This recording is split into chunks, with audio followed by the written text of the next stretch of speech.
Hey, how's it going? It's Stephen here from understandingaudio.com, and I'm back with a new video for you today, and this one is all about Pro Tools.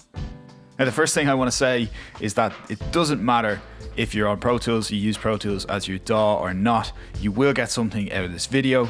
If you feel like you hate Pro Tools or you don't want to hear what I have to say, all you have to do is turn this video off. If you do want to learn something, stick around. I've said it many times before, it's not about the DAW you're working on, it's about the theory and the concepts that you have nailed down that make you a great mixer and a great producer. Now, the main thing we're looking for is an end result. You want to complete a project to the best of your ability. But as you're going through that, why not make things more efficient and save yourself time? The more time you save, the more opportunity you have to do more projects. The more projects you produce, the better you'll feel. The more money you make, the better life you'll have. So efficiency is pretty important. And that's why I've created this quick Pro Tools tip series. And this is tip number 2.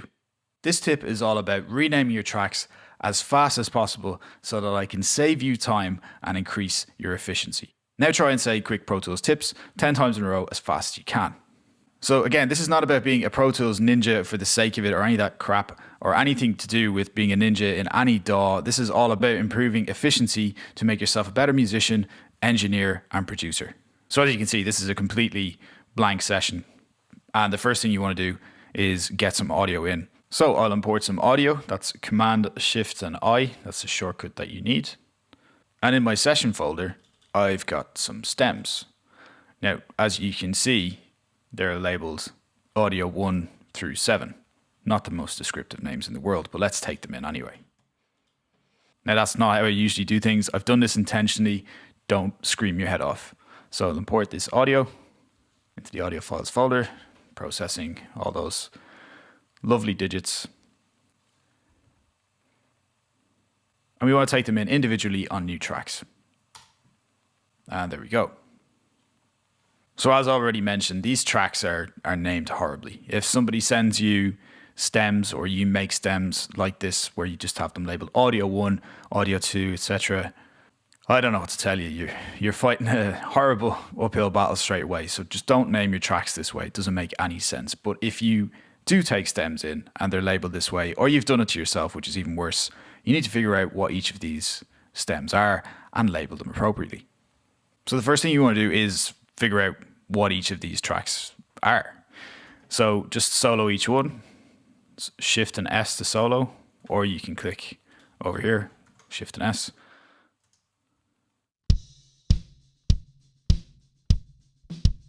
Cool, so that's a kick drum. And this, it's a bass. Moving down to the next track. It's like an arpeggiated synth. Okay, that's a pad. It's a guitar. Another guitar. And another guitar. So traditionally what people would do, and I've heard some pretty hilarious stories about how people have done this over the years, and I'm guilty of it as well, is you click in here, you go kick, enter. Click in here, bass, enter. Click in here, arpeggiated synth, enter. You get the idea. Now, it's not that slow and it's not that time consuming to do this, but if you got 100 tracks in a session, that's a lot of session prep time. From being in the studio for so many years, you begin to improve efficiency and do things that make a lot more sense. So if I just undo the naming, what you can actually do is click into the first track, call it kick, then hit Command and the right arrow or Command and the down arrow to go to the next track, call it bass, arp, synth, pad, and then we had guitar 1.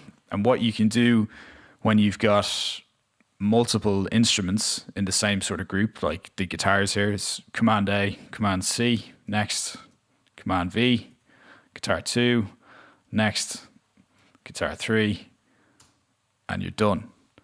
So that's a much, much faster way of renaming your tracks. It might seem like common sense, but it's more like uncommon common sense, because you don't see a lot of people moving through their renaming this fast and this efficiently. Another thing you can do when you've got those grouped tracks is if you use shift on the right or left arrow, you can grab one character at a time like this. And again, that's helpful if you only want to copy a couple of those characters over to the next track. If you shift alt and click like this, that takes you to the next space. So here you've got guitar highlighted. If you do it again, it'll take you to 1. So instead of copying the whole thing and deleting the 1 and pasting in the 2, you could just copy the guitar part of it, go to the next track, paste that in, and then type in 2. But it's much of a muchness. It's more just a process and how you prefer to do it. So that's it. It's a very, very fast way of renaming your tracks in Pro Tools where you don't have to click multiple times. And it's more for these situations where you have to figure out where everything is or what everything is when somebody sends it to you. Now, we're all generally quite picky when it comes to setting up our sessions anyway. So you probably will have to rename multiple tracks rather than doing this multiple click in and out of dialog boxes, typing stuff out and entering it. Just scroll through with the command and right or left or command up and down arrows, and that'll get you really quickly through the tracks. And again, if you want to audition tracks to hear what's actually on each audio track, just click here, Shift and S will solo. So you're not using the mouse. And then if you want to move to the next track, you want to unsolo this one, Shift and S again, and hit semicolon, Shift and S, and you're just cycling through your tracks really quickly. It's going to save you a lot of time. It's P to go back up to the one above you. And you're not using the mouse. You're not constantly clicking. You're not getting that horrible claw hand that you really don't want. So that's it. You've now learned another quick Pro Tools tip. And if you don't use Pro Tools and you've sat here for this long watching me in Pro Tools, thank you so much. The amount of grief that you get from people for just demonstrating in Pro Tools is unbelievable. And I really appreciate you. That is a slightly sarcastic comment, but if you don't use Pro Tools and you do use another DAW, figure this out in your DAW because it will save you so much time, and all those minutes add up when you're trying to maximize fun and create as much music as possible. If you like this video, let me know. Hit the like button down below, hit the subscribe button. There's going to be some more quick Pro Tools tips for you very soon, and plenty of other videos and articles for you over understandingaudio.com. Have fun making great music, and I'll see you soon.